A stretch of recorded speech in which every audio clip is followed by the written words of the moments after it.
They called her the Ghost of the Quarry, a title whispered in the hushed, data-saturated halls of high command. She was a civilian analyst nobody wanted, a rounding error in the budget, a name on a deployment roster that raised more questions than it answered. By the time the men of Forward Operating Base Ethelgard's Tooth understood what she was, the Mountain had already chosen a side, and she, Dr. Eris Thorne, was its voice. She was the weapon they tried to discard, the quiet variable in an equation of rock and steel they thought they had already solved. They were wrong. The air in the command center was a stale cocktail of recycled oxygen, ozone from overworked servers, and the faint metallic tang of fear. It was a pressure-sealed tomb carved into the granite heart of the Dragon Spine mountain range, a place where the silence was so profound it had a weight, a physical presence that pressed in on the eardrums. Forward Operating Base. Ethelgard's Tooth was less a base and more a nerve ending, a listening post plunged deep into hostile territory to monitor the arterial flow of enemy movement through the treacherous Kestrel Pass.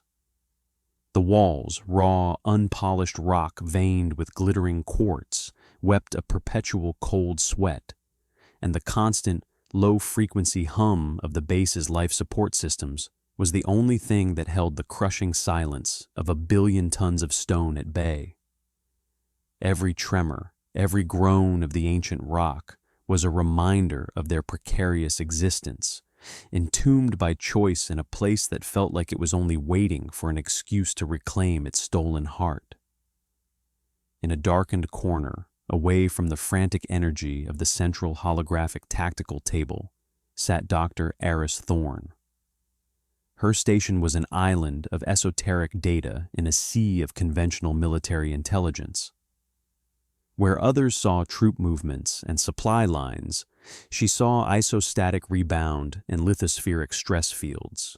Her 3 monitors displayed not the feeds from drones or satellites, but the jagged, rhythmic lines of seismographs, the complex, color-coded waterfalls of acoustic resonance sensors, and a slowly rotating holographic model of the mountain itself, rendered not as a solid mass, but as a translucent lattice of fault lines, microfractures, and strata layers.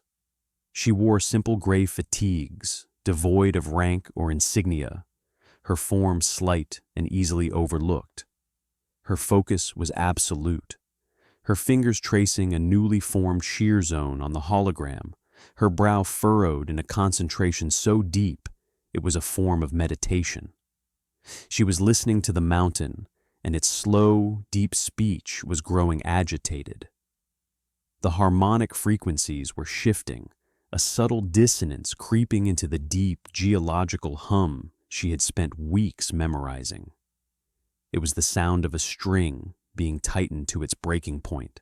The main hatch hissed open, violating the carefully maintained atmospheric pressure and letting in a gust of frigid, thin air that carried the scent of pine and diesel. Major Kalen Vance strode into the command center as if he were invading it. He was a man built of sharp angles and polished brass, his uniform immaculate, his jaw set in a permanent state of aggressive certainty.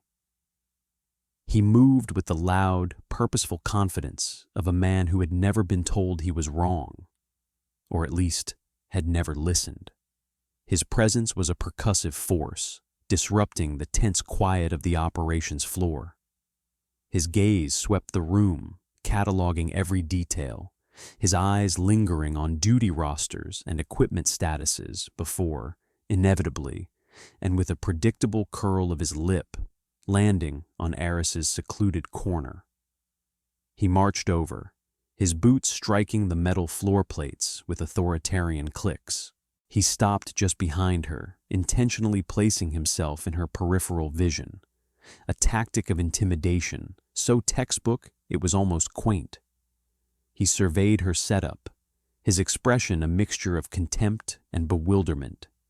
He saw geological charts, not kill zones. He saw seismic data, not enemy positions. He saw a civilian scientist, a bureaucratic parasite, occupying valuable real estate in his war.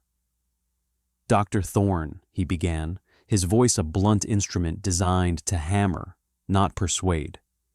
He did not wait for a reply. "I am reviewing the power distribution logs.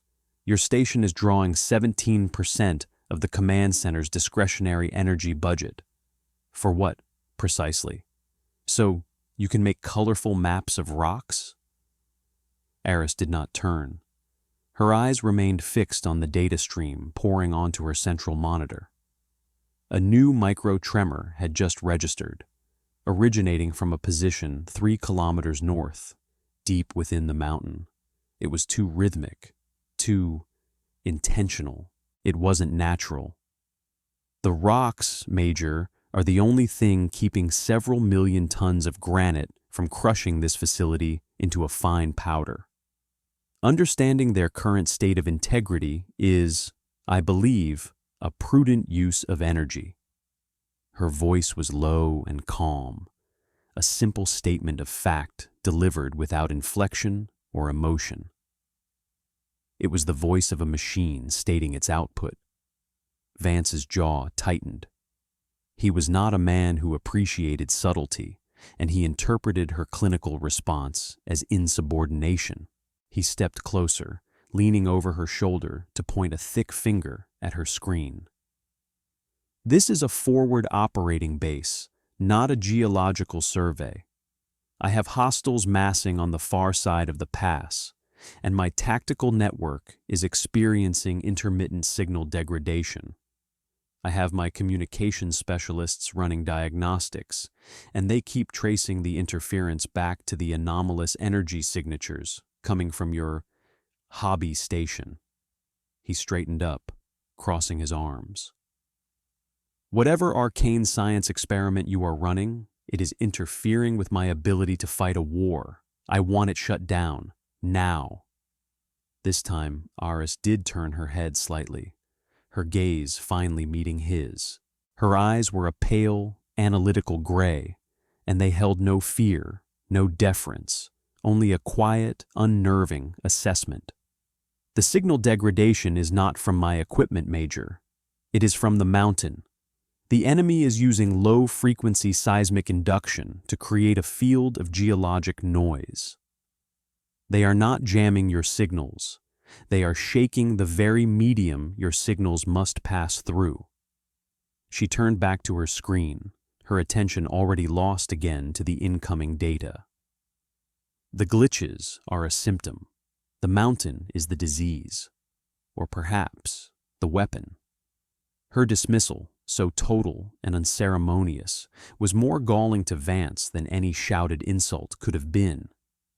He felt his authority being questioned, not by a challenge, but by a complete lack of acknowledgement that he possessed any. He was a major, a commander. She was a civilian, a guest. The hierarchy was clear, yet she acted as if it did not exist. "I have had enough of your cryptic nonsense," he snarled, his voice rising in volume, drawing the attention of the other soldiers in the room. They studiously avoided looking, but their focus shifted, their ears tuning in to the confrontation. This had been brewing for weeks. "Who do you answer to? What is your actual function here? High Command sent me a 300-page file on your deployment, and none of it explains why a seismologist is embedded with a frontline reconnaissance unit. So, you will tell me, and you will tell me now, or I will have your entire station ripped out and thrown into the ravine." Sergeant Eva Rostova, the lead communications specialist, paused in her work. She was a sharp, competent soldier who had been fighting the signal ghosts for 2 days straight. Vance's theory of equipment interference had never sat right with her. The interference wasn't clean. It was messy, chaotic, like trying to listen to a whisper in a hurricane. What the civilian doctor had just said, shaking the medium itself, resonated with a terrifying kind of logic. It felt true. She watched the silent woman in the corner, waiting for her response. Eris took a slow breath, the only outward sign of her patience being tested. She swiveled her chair to face him fully. The command center seemed to shrink, the focus of everyone in it narrowing to this one point of conflict. "My function, Major," she said, her voice still unnervingly calm, "is to listen. I was sent here because intelligence suggested the enemy was developing a new form of geological warfare. My purpose is to understand it, and my preliminary assessment is that they are far more advanced than we anticipated." She gestured to her holographic map, where the fault lines were now glowing with a faint, angry red. "They are not preparing to attack you. They are preparing to attack the mountain. You are merely what is inside." The statement hung in the air, audacious and terrifying. Vance stared at her, his face a mask of disbelief that was quickly hardening into rage. He saw it as a deliberate attempt to undermine his command, to spread fear and uncertainty among his troops with wild, unsubstantiated theories. He saw a civilian playing at being a soldier, a scientist who thought her charts and graphs were more important than the hard-won experience of a man who had bled for his rank. "That is the most absurd tactical assessment I have ever heard," he said, his voice dripping with condescending fury. "You are a liability. Your presence here is a mistake. As of this moment, your project is terminated. Sergeant Rostova, you will assist the Major in escorting Dr. Thorne to the surface access tunnel. She is a civilian non-combatant, and I am ordering her immediate evacuation for her own safety." He turned his back on her, a gesture of finality. "Guards at the surface checkpoint will be notified. She is to be removed from this mountain by the next supply transport. We are done here." A pair of imposing soldiers, clad in heavy tactical gear, moved toward her station.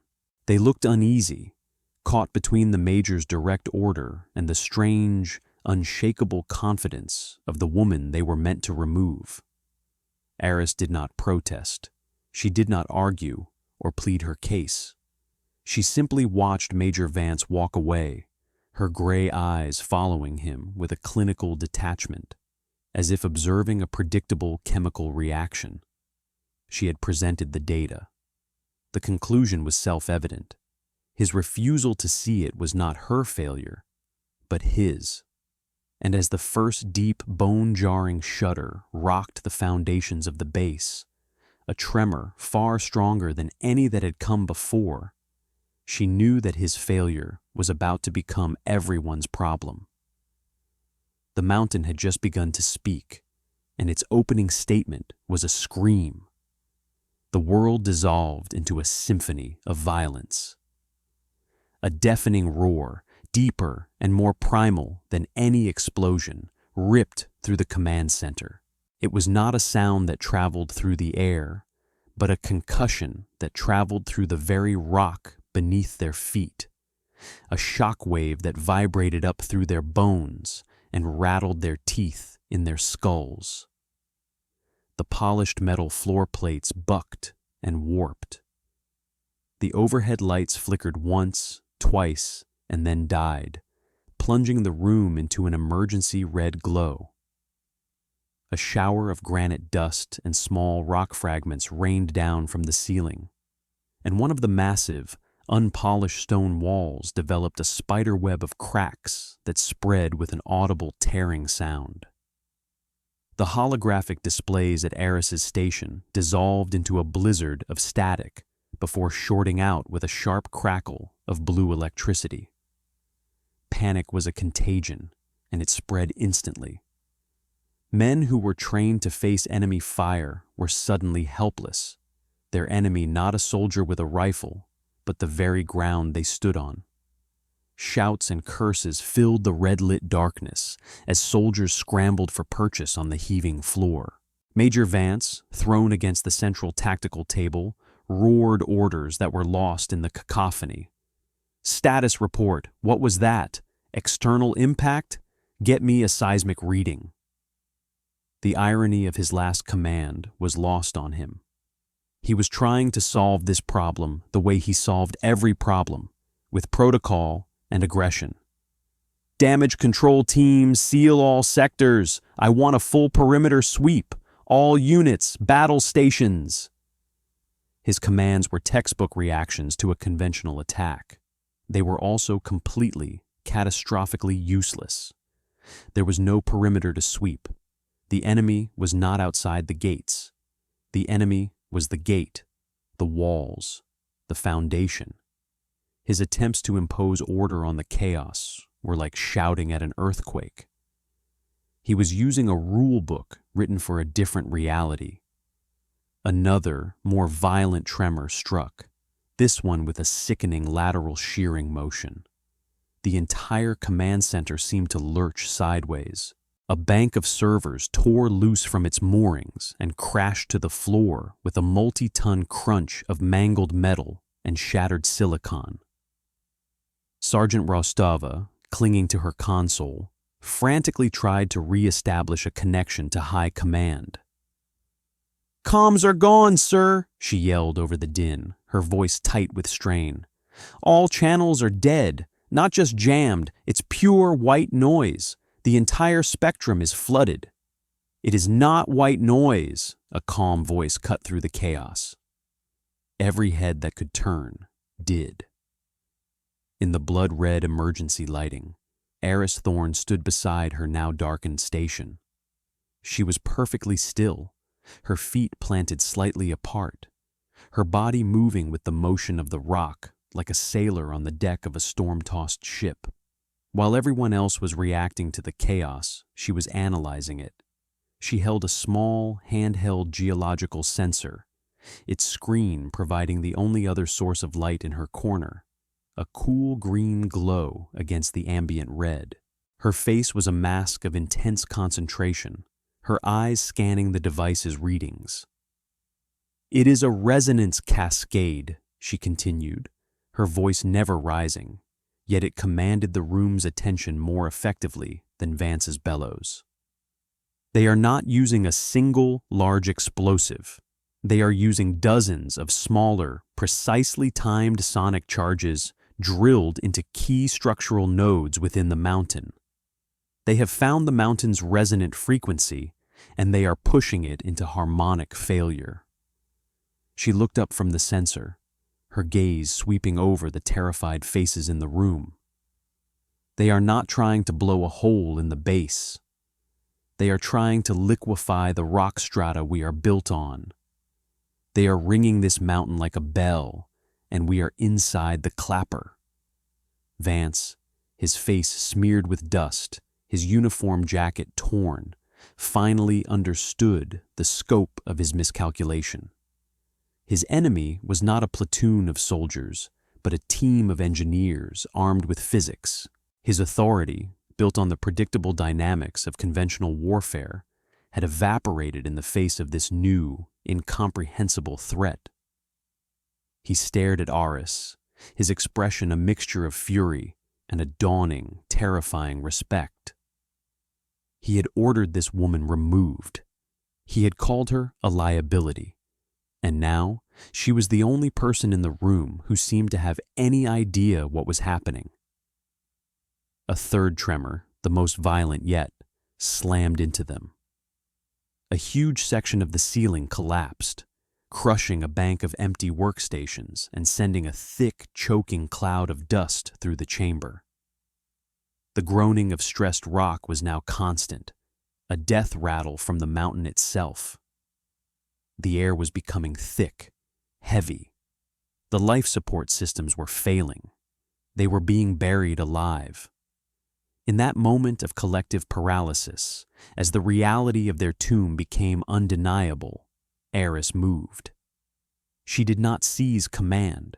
She did not shout or issue proclamations. She simply became the new center of gravity in the room. Authority, stripped from Vance by the failure of his methods, flowed to her as a simple matter of physics. Her competence was now the only resource that mattered. She walked calmly to the center of the room, her handheld sensor held up. The cascade is building. We have approximately 12 minutes until the primary support structures around this cavern reach terminal stress failure. She turned to Sergeant Rostova, her voice precise and clear. Sergeant, your main communications array is useless for transmission, but the power core and the parabolic emitter are likely still functional. I need you to bypass the standard communications protocols and reroute main power directly to the emitter dish. We are going to broadcast, but not a message. We are going to broadcast a frequency. Vance finally found his voice, a ragged bark of disbelief. Broadcast? To who? Comms are down. We need to dig our way out. Eris did not even grant him a glance. Her entire focus was on Rostova, the one person whose competence she had noted and now required. Sergeant, she repeated, her tone unwavering. The enemy is using a complex waveform to shatter this mountain. But a complex wave can be canceled by a simple one if the counter frequency is pure enough and aimed at the correct structural node. There is a triaxial fault junction 700 meters below this base. It is the keystone of this entire mountain structure. We are going to use your comms dish to send a single, focused acoustic pulse into that junction. We are not going to shout back at them. We are going to whisper in the mountain's ear and tell it to calm down. It was insane. It was impossible. It was also the only plan that wasn't wait here and die. Sergeant Rostova looked from the pale, dust-caked face of her commanding officer to the calm, analytical eyes of the civilian scientist. She saw the failure of tradition in one and the terrifying promise of innovation in the other. She made her choice.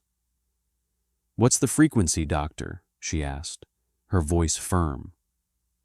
Her fingers were already flying across her keyboard, rerouting power, her training and instincts telling her that this was the only path forward. That simple question, "What's the frequency, Doctor?" was the sound of the old hierarchy breaking. It was the snap of a chain of command that had proven too rigid to bend and was therefore shattering. Several other soldiers, seeing Rostova's decisive action, moved to help, clearing debris from her station, running auxiliary power cables. They had a new commander now, not by rank or declaration, but by the undeniable logic of survival. Eris turned to the two guards who had, minutes earlier, been tasked with her removal. "You two, I need the seismic dampeners on the main generator decoupled. We need the vibration. It will help carry our pulse." They stared at her for a half-second, then nodded and scrambled to obey. Vance stood alone, a statue of obsolete authority in the center of the room, watching his command dissolve and reform around a woman he had dismissed as a rockhound. The mountain groaned again, a final deep sigh before the coming collapse. "Now," Eris said, her voice cutting through the noise. "Let's begin." The execution was a study in controlled haste. Eris moved with an economy of motion that belied the incredible pressure of the moment. The air was thick with pulverized rock, each breath a gritty ordeal, and the constant, violent shuddering of the base made every action a challenge. But where others saw chaos, Eris saw a system in its death throes, a set of variables that could still be manipulated. Her mind was a sanctuary of cold logic in the heart of the storm. She knelt beside Rostova's console, the green light of her handheld sensor illuminating the complex calculations she was performing in her head. The enemy frequency is a saw-toothed wave, cycling between 12 and 34 hertz. Eris stated, not looking up from her device. It's designed for maximum destructive resonance in granite schist composite. Brutal, but inefficient. They're using a sledgehammer to crack a nut. She looked at Rostova. We can't overpower it, so we have to undermine it. We will broadcast a pure sine wave at 7.83 Hertz, the Schumann resonance, the Earth's own fundamental frequency. We will remind this mountain what its own heartbeat sounds like. Rostova's fingers flew across the keyboard, her face illuminated by the glow of the terminal. Code scrolled past in streams of green and amber. She was fighting the machine, forcing it to do something it was never designed for. Bypassing signal processors, rerouting primary power. Emitter dish is responding, but the gyros are failing. I can't aim it precisely. You do not need to, Eris replied calmly. Aiming is for light. We are using sound. The pulse will propagate through the rock in all directions. The unique crystalline structure of the Keystone Fault below us will act as a natural focusing lens. The mountain itself will aim the weapon. She glanced at the chronometer on Rostova's screen. 4 minutes. A massive crash from the far side of the command center announced the collapse of the entrance tunnel. A thick billow of dust and debris sealed them in completely. The air recycling system gave a final, wheezing gasp and fell silent. The ticking clock was no longer just about structural collapse. It was about the air they had left to breathe. Panic began to rise again, a frantic edge to the soldiers' movements. Aris raised her voice, just enough to cut through the rising fear. "Major Vance," the man started, surprised to be addressed. He was adrift, a captain on a ship that was answering to a new pilot. "I need a damage report from the base's internal structural sensors," Eris commanded. "Specifically, the strain gauges on the foundation pylons. I need to know how much time we have to the second." It was a test and a lifeline. She was giving him a task, a way to be useful, to reclaim a piece of his shattered dignity by serving the mission. For a moment, his pride warred with his training. His training won. He scrambled to a secondary terminal, his fingers clumsy at first, then finding their rhythm. Pylons 1 through 7 are critical. Strain is at 92% of theoretical maximum. Pylon 8 is gone, he shouted back, his voice raw. The models say we have less than 3 minutes. "That is enough," Eris said. She turned back to Rostova. "Sergeant, the generator dampeners are offline. On my mark, I want you to release the pulse. It needs to be a single 5-second burst. No more, no less. Too short and the keystone won't resonate. Too long and we could create a new, unpredictable cascade." Rostova nodded, her face beaded with sweat. "Ready, Doctor." The final minute was an eternity. The base was screaming, a constant high-pitched shriek of metal and rock being torn apart. The floor tilted at a severe angle, sending loose equipment sliding into the collapsed section of the room. The red emergency lights flickered, threatening to plunge them into total darkness. Every soldier in the room was frozen, their eyes fixed on Eris, their lives hanging on the calculations of the quiet woman they had ignored for weeks. Eris watched the readings on her handheld sensor. The enemy's sonic attack was reaching its crescendo. The wave patterns were spiking, the amplitude building for the final shattering blow. She saw the precise moment the waves aligned, the point of maximum destructive interference. It was then, at the instant of the enemy's greatest strength, that she chose to strike. It was a move of sublime tactical elegance, using their own momentum against them. "Now, Sergeant," she said, her voice a quiet constant in the roaring chaos. Now! Rostova's hand slammed down on the execution key. A deep, gut-wrenching hum filled the room, so low it was felt more than heard. The entire bass vibrated with a new, pure tone, a perfect, resonant bass note that seemed to come from the center of the earth. The lights dimmed as the comms array drew every last watt of available power and fired it down into the heart of the mountain. For 5 seconds, the world was this single, perfect sound. It was a sound of creation, pushed into a symphony of destruction. It was the planet's heartbeat turned into a weapon. Then it stopped. The silence that followed was the most profound and terrifying thing any of them had ever experienced. It was not merely the absence of noise. It was the absence of the groaning, the shaking, the screaming of the rock. The violent, world-ending tremors ceased. The constant, bone-jarring vibration vanished. All that remained was the hiss of dust settling, and the ragged, desperate sound of men gasping for air in the still, red darkness. For a long moment, no one moved. They were suspended in disbelief, waiting for the chaos to resume. But it did not. The silence held, solid and absolute. Outside the broken shell of the command center, a deep, distant rumble could be heard, like thunder from the wrong direction.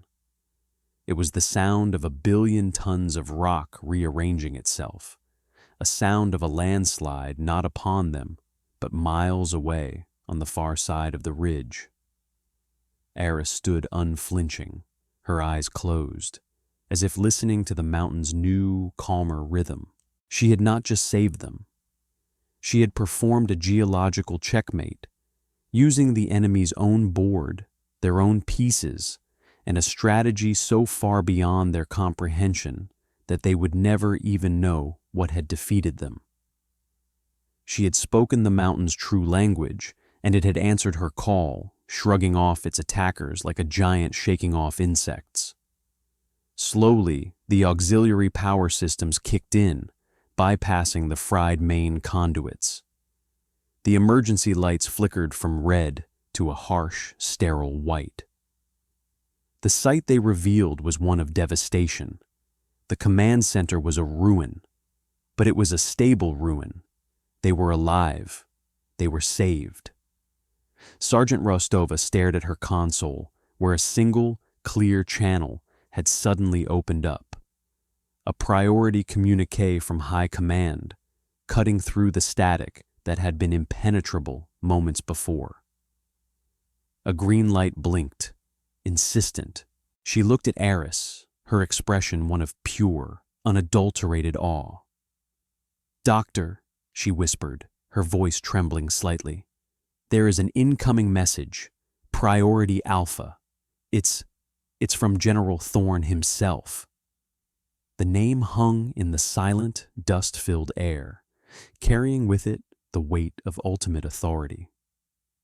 General Marcus Thorne was the supreme commander of the entire theater of operations, a man whose name was spoken with a reverence bordering on fear.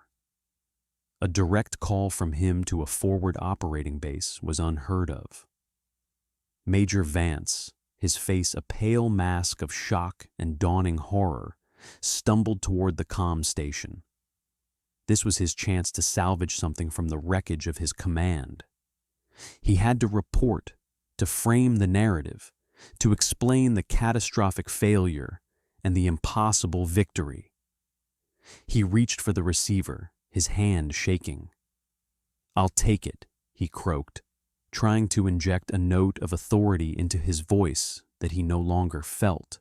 From the speaker, a voice crackled, sharp and clear, imbued with a power that needed no volume to assert itself. "Report, Ethelgard's Tooth. We registered a Class 7 seismic event originating from your position. An event with a signature I have only ever seen once before, and it was during a controlled test in the Nevada desert. Talk to me. What in God's name happened up there? Vance opened his mouth to speak, to deliver the practiced lines of a field commander. General, this is Major Vance. We were the target of an unconventional enemy attack. The base is compromised, but we managed to repel the assault. There was a pause on the other end, a silence so cold and sharp it could cut.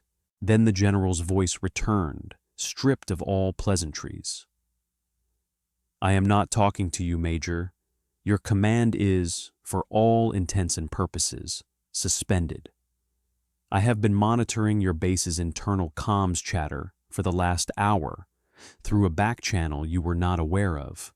I know exactly what happened, and I know who is responsible. Another pause, this one even more chilling.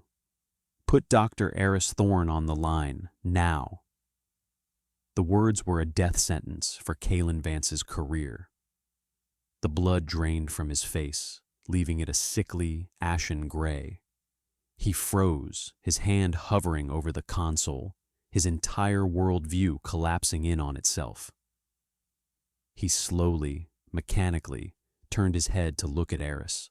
She was calmly wiping the dust from the screen of her handheld sensor with the sleeve of her fatigue jacket, as if she were a spectator to the events unfolding around her, not their cause. The quiet civilian analyst, the rock hound, the woman he had tried to have thrown out. Aris walked forward and took the receiver from Rostova. She did not look at Vance, did not acknowledge his presence or his ruin. He had ceased to be a relevant variable in the equation. Aris here, General, she said, her voice as calm and steady as it had been at the height of the crisis. The relief in General Thorne's voice was palpable, a wave of warmth that seemed to fill the wrecked command center. Aris, thank God, I saw the initial enemy signatures and the cascade beginning. I thought we had lost you, he paused. I see you haven't lost your touch. The counterwave was perfect. A textbook application of the Chimera doctrine. The name Chimera settled into the room, and for the soldiers listening, it was a thunderclap. Chimera was a legend, a ghost story whispered by intelligence analysts and special forces operators. Not a person, but a project. The architect of the Allied forces' entire seismic warfare program, a shadowy figure who had weaponized geology itself. Chimera was the reason they had seismic sensors on their bases in the first place. It was a strategic-level asset, a mine so valuable it was spoken of in the same breath as nuclear launch codes. The general's voice continued, sealing the revelation. Project Chimera is officially active. By my authority under Statute 7 Gamma, you have full operational command of the Ethelgard sector, effective immediately. Your assessment of the enemy's capabilities was correct. Your handling of the crisis was flawless. Major Vance is to be confined to quarters and will be debriefed by my staff. He is to have no further contact with base personnel. He sighed, a sound of weary respect. The mountain speaks, Eris, and it seems you are still the only one who can translate. What are your orders? Eris looked around the ruined command center at the exhausted, awe-struck faces of the soldiers who had survived. She looked at the sealed tunnel, the dead systems, the long road back to operational readiness. My orders are simple, General, she said into the receiver. Send me a new set of seismic sensors. These ones are broken, and send coffee. We have a lot of work to do. She clicked off the comm, the connection severed. The new hierarchy was not just established, it was absolute. She was not just in charge, she was the entire system. In the days that followed, a new order settled over Ethelgard's tooth. It was a quiet, efficient, and deeply unnerving order for the soldiers accustomed to the loud, performative authority of men like Major Vance. Eris Thorn, or Chimera as they now thought of her, commanded not through shouting or inspections, but through data and quiet directives. Her authority was not derived from the insignia she still did not wear, but from the undeniable fact that her predictions were always correct and her solutions were always brutally effective. She moved through the damaged base like a phantom, overseeing repairs to the structural integrity, recalibrating the new sensors that arrived on a priority transport, and mapping the mountain's new post-trauma geology with obsessive focus. She showed no pleasure in her victory, no satisfaction in Vance's disgrace. The former commander was removed from the mountain as quietly as a malfunctioning piece of equipment, his career over. For Aris, it was not personal. Vance had been a flawed component in a complex system, a variable that produced consistently incorrect results, and so he had been replaced. It was as simple and as ruthless as that. Her focus was not on the past, but on the future, on the next move in the silent geological war she was fighting. The enemy had revealed their hand, and now she was preparing her counter-offensive, a plan that involved not just defense, but turning the entire Dragon's Spine range into a weapon under her direct control. The soldiers learned to read her silences, to understand the subtle shift in her posture that indicated a change in the mountain's mood. They brought her data slates without being asked. They ensured her corner of the rebuilt command center was always supplied with fresh coffee, and they spoke in hushed tones when she was near, not out of fear, but out of a profound, almost religious respect. They had seen the abyss, and they had been pulled back by this unassuming woman who saw the world not as a map of nations and armies, but as a living, breathing entity of rock and pressure. One evening, a week after the attack, Sergeant Rostova approached her. She did not bring a status report or a request. She held out a data slate, its screen displaying a complex series of waveform equations. "Doctor, Chimera," she began, still struggling with the title. "I have been studying the resonance pulse we generated. The math it's more than just physics. It's elegant. It has a pattern, a structure, like music. I was wondering, if you have the time, could you show me how you derived the initial cancellation theorem?" Eris looked up from her work. She saw in the young sergeant's eyes not just curiosity, but a genuine, hungry intellect. She saw the same spark that had driven her, years ago, to first listen to the deep songs of the earth. In this world of loud men and brutal, simplistic violence, this quiet question was the greatest form of praise she could ever receive. It was the validation that mattered. It was a request to learn, not a plea for salvation. A small, almost imperceptible smile touched Eris Thorn's lips.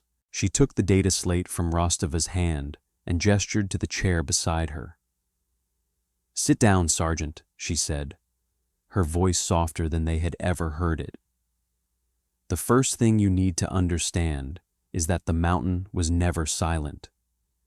We just forgot how to listen."